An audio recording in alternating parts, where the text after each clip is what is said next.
December 1938. Berlin, Germany. Chemist Otto Hahn was hunting for new heavy elements. He bombarded uranium with neutrons, expecting bigger atoms to form.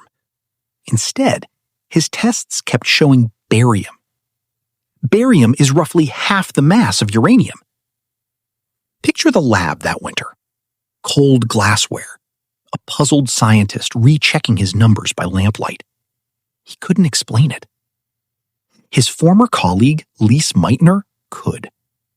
Exiled to Sweden for being Jewish, she worked out the truth on a walk in the snow. The uranium atom hadn't grown. It had split. That split would become the physics behind a weapon that ended a world war and has shadowed humanity ever since. So, how did a chemistry puzzle in Berlin lead to a bomb that could erase a city?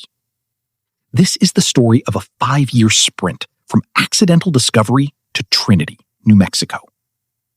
Meitner and her nephew, Otto Frisch, confirmed it fast.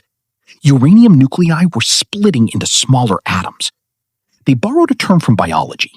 They called it fission, like a cell dividing. The math was staggering. Each split released a tiny burst of energy. Split enough atoms at once, and that burst becomes enormous. Physicist Niels Bohr carried the news across the Atlantic. He announced it at a conference in Washington, D.C. in January 1939. Scientists in the room understood immediately. If fission could chain react, it could power a bomb.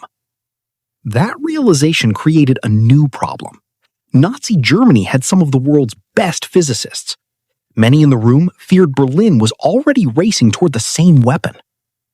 Leo Szilard, a Hungarian refugee working at Columbia, felt the urgency hardest. He drafted a warning letter. He convinced Albert Einstein to sign it. The letter reached President Roosevelt that October. Roosevelt authorized a small research committee. Its first budget was about $6,000. For a weapon that could end wars, it was barely a start. Progress crawled through 1940. America wasn't yet at war. Funding stayed thin, urgency low. Then came a fork in the road, 3,000 miles away. Britain's Maud Committee ran its own numbers in 1940 and 1941. Their report reached a stunning conclusion. A workable bomb might need only around 10 kilograms of pure uranium-235. Not tons, kilograms. That report crossed the ocean and changed everything. American scientists realized the weapon wasn't decades away. It might be buildable within years. But knowing the physics was the easy part. Natural uranium is almost entirely U-238, the wrong isotope. The bomb-grade U-235 makes up less than 1% of it. Separating those two atoms meant sorting particles nearly identical in mass. No factory on Earth had ever attempted anything like it. Pearl Harbor changed the calculus completely. America entered the war in December 1941, and hesitant research became a national emergency. In August 1942, the Army took over. They named it the Manhattan Project. Physicist Robert Oppenheimer wasn't yet in charge, but that was about to change. At Oak Ridge, Tennessee, engineers built massive plants to separate U-235 by two different methods. One used gaseous diffusion, forcing uranium gas through barriers. The other used giant magnets to bend the isotopes apart. Meanwhile, in Chicago, physicist Enrico Fermi pursued something stranger. Not separation, but a new element entirely, plutonium, bred inside a nuclear reactor. On December 2nd, 1942, Fermi's team achieved it. Under a Chicago football stadium, they triggered the first controlled chain reaction.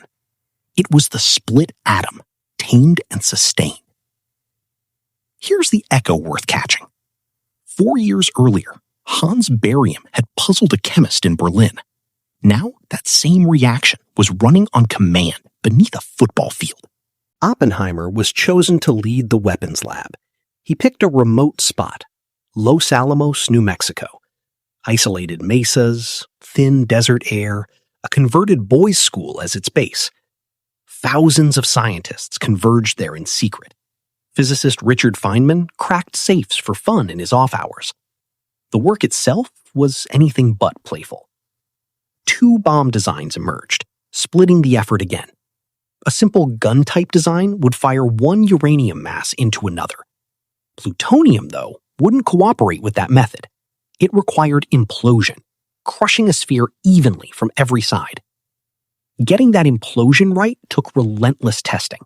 Explosive lenses had to detonate within millionths of a second of each other. By July 1945, the plutonium design was ready for its first real test.